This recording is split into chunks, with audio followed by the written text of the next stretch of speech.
Pro Wrestling Enforcer. And I've got the punk rock prince, Jordan Kross. Jordan, tell us where we are at right now. Today we're here at the Ice Pick Academy. I guess it also shares the galley, freelance. You know, this is a good community place to learn how to wrestle in Chicago, Illinois. We're here. Ryan Kross is in there running some drills right now. Typically Vic Capri would be here, but yeah, this is the spot in Chicago. For sure. And first of all, Happy New Year to you and to all the wrestlers here.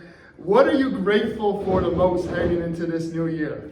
Going into this new year, you know, I've had a lot of times where I could have definitely gotten hurt.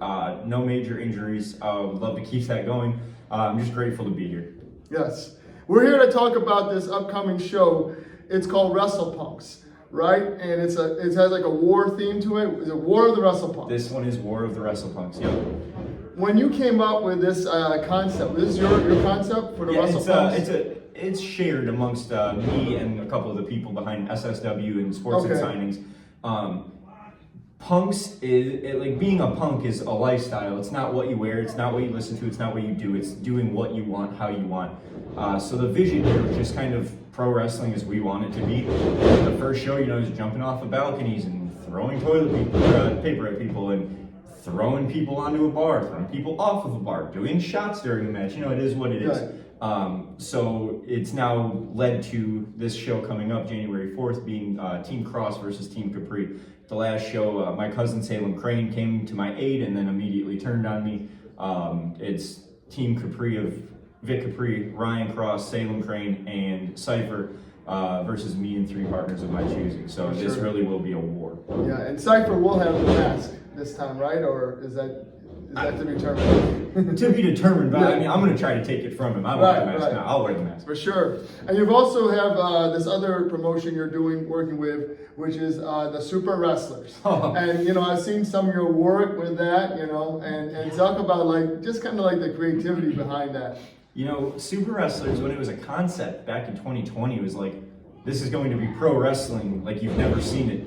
I was like, that's crazy. I feel like everyone says that. And they're like, no, you're wrestling the pubic moose. The pubic, like, what? Okay. And sure enough, I wrestled a pubic moose who carries a bucket of clippings to the ring.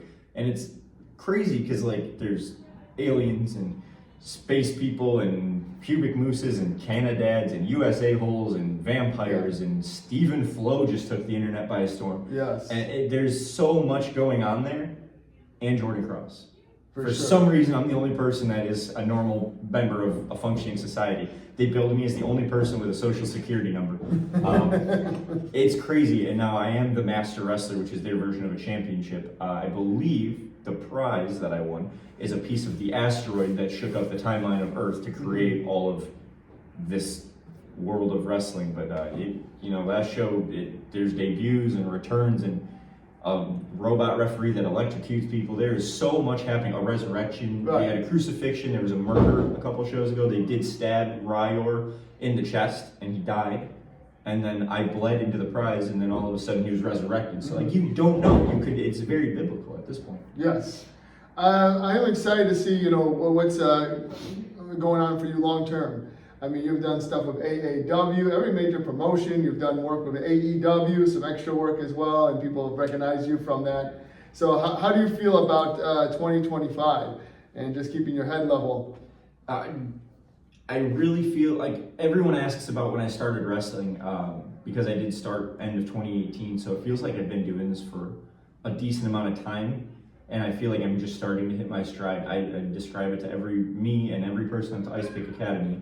It is a slow burn. I had one match my first year, and then I had 4 matches my second year, and then 10 matches my third year, and now I had 40-something matches this year. And it's like, I am finding who I am as I go, and I think that that's what I need to continue to do is grow, develop, and just never be satisfied. For sure. And you've gotten to work with Dreamwave Wrestling and some of the notable names you've worked with as well. You were in the Good as Gold Rumble. So, you know, talk about getting the opportunity to work with like guys like Warhorse and, you know, all the big names that come through Dreamwave Wrestling, Ali and... Yeah. Last year, Good as Gold was like my first real opportunity at Dreamwave. And I went in there not knowing what to expect, and then I got thrown over the top rope, and the video looked like straight to hell because I went flying. by Jay Lethal. Like, okay, that's random. Me and Mike Bennett had a moment where I thought we were going to team, and he beat the piss out of me. Sorry if that's a bad word. It just, like, wow, that wasn't what I expected when I got up that morning. And then this year at Good as Gold, you know, I came in with a House of Fire and Trevor Outlaw and that son of a bitch, Hayden Backlund. They took me out and took me outside and continued to beat me in the parking lot. So we'll see what happens going into February at Dreamwave, but I know I got a target on those two. For sure. I mean, you're in the ring with this guy, Channing Thomas. He seems to have every single advantage against him. And do you feel like you were kind of fed to him early on? You know, I was Channing Thomas's first match at Dreamwave, and now he is Mr. Good as Gold, and it's, I mean, I respect Channing Thomas. I don't respect Sidney Bacabella. I think he's a scumbag. I think his hair sucks, and I think he needs to be kept out of the picture. Channing Thomas can do so much better than feeding himself to the nefarious ways of Sidney Bacabella. But Channing Thomas is world class. Like, his nickname does suit him, and I learned that the hard way. Mean pile driver. Right. Gnarly pile driver. For sure. And you've got to do stuff with Storm Grayson. How was that in AEW? You guys get to do some kind of like. Can you tell us more about that? And how fun was that in regards to?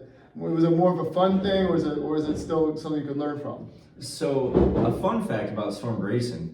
My first time ever being involved in a wrestling match, I managed my dad and Jeff Luxon, where they teamed and at a Halloween show at SSW as Hulk Hogan and Macho Man, and I dressed as Jimmy Hart against Storm Grayson when he was still under a mask. So since 2014 or 15, whatever that was, I had wanted to wrestle Storm.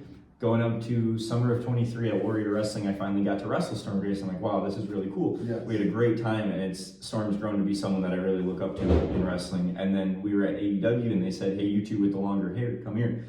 We're like, okay. They're like, put these outfits on. I'm like, wow, we really look like the Young Bucks. And then they're like, hey, Jordan, come to makeup. And they paint a beard on me. I'm like, wow, what are we doing? They're like, oh, you're going to be in the Acclaim's music video. I'm like, okay, cool. And they set it up, and then all of a sudden, Billy Gunn is peeing on me in the video. So like you said, it was a great time, entertaining. The Acclaimed are both great dudes, love both of them. But getting to see the production side of pro wrestling is something that I think a lot of people don't realize, especially independent wrestlers, younger independent wrestlers. So getting to see like the cut and the retake and the camera angle and filming it from 3 different angles, it really, really was a cool experience to learn from in the production side of things. Yeah, and you've not only done security work for them, you've done it for WWE as well. Yep.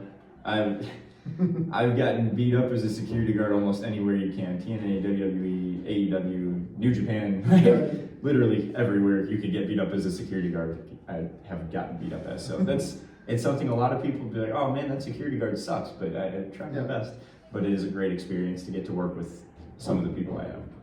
Yeah, you did bring up Warrior, and man, you seem to you had a role with Warrior Wrestling. They headed in a different direction now. So did you have any thoughts about that time with Warrior Wrestling? Like how you were able to invest something in you?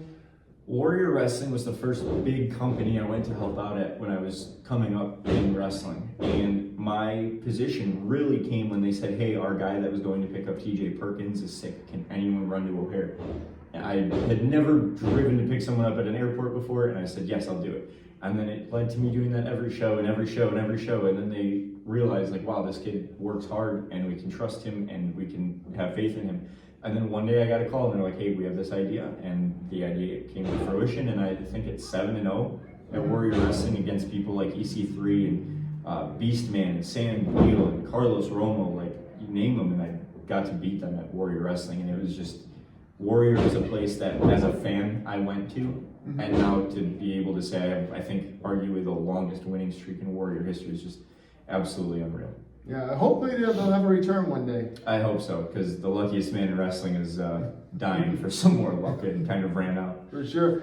And then, just go back to Wrestle Punks. The atmosphere you're trying to bring with this event is it's going to be punk rock, it's going to be, in your face. When you have a veteran like Vic Capri, what can he bring to this style that to this kind of atmosphere that you're trying to create? Vic Capri looks like a stone cold killer when he comes through the curtain. Anyone that's ever seen him, we were just talking about this at practice. It's the kids all call it aura. Vic Capri walks through the curtain with heavy metal blasting, no smile, wide eyes, so you can usually hear him slapping himself behind the curtain, and a hoodie, like a black hoodie. Like it's very blunt, in your face aggression, and it's just the clash of me coming out being all excited and loud music and fast paced and, you know, rock and roll, to him just complete polar opposite, dark and mean and angry. It is a great contrast for any promotion to have Vic Capri. He's proven himself for damn near 30 years. He's wrestled and beat most of our favorites. Like, Vic is the man when it comes to pro wrestling. For sure. And you got to work with Damien. So talk about you and Damien at All Heel Wrestling. How did you feel about how he did and how in that premiere or that debut match? So Damien Walker is one of the first students at the Ice Pick Academy, and then Vic took me on to help kind of, once he teaches the basics, then I can start going with the more advanced people while he teaches the new people. Damien was one of the first people to sit under my wing and every day text me, hey man, what am I doing wrong? Hey man, how can I get better? Hey man, I'm at the gym, what can I do to get better at pro wrestling? And it was getting to the point where I was like, dude, just breathe, like you'll be fine. Every single day it would be question after question after question. All he wanted to do was get better. And he approached me with an opportunity. He said, hey, All Heel Wrestling, who he had worked for as a manager before and has some ties with, he had said they want to bring All Heel Wrestling back. They need a champion. They want to do me versus you in my debut for the belt. I said, absolutely, I would love to. And if you watch that match, he killed it. He listened, he did great. He took care of himself, he took care of me. He was ready, willing, and able to listen and not let his ego get in his way, because he's very good for his new kids, and he stayed out of his own way, which is the most important thing for any wrestler. And then I kicked him in the face after a while. I did punch him in the head. You know, I told him, I said, it's been a slow burn for me, it's going to be a slow burn for you. You're not going to walk into your night one and win the championship, but I'm very proud of him. He did great. That's good. And the AAW Live stuff, can you talk a little bit about some of the teams you've been able to team with? You teamed with Twist and Flip recently. Yeah, the Twist and Flip, I don't know how that happened, but I don't do either of those. I'm not a twister or a flipper, but somehow the three of us work out. It's like twist and flip and kick, I guess, because I do the third part. But those kids, man, crazy talented. Like, they're like, yeah, we do the flippy cup. I'm like, I don't know what that means. Explain it. They're like, oh, I pick him up and then he does a 450 and then I do a shooting star. I'm like, go, just do it. I don't know what that means. Just tell me where I need to be and what I need to do to help this team, because those two, they're like almost too athletic for their own good. I don't understand how their bodies move like that. But, you know, good kids. Yes. And like you said, AAW Live, great place for anyone to get exposure and opportunity, and they really do reward hard work, and that's something that's very refreshing in pro wrestling. Yes, for sure. They just had Matt Riddle win the championship, so how cool is that? Yeah, Matt Riddle, man, he's not the man, he's the pro.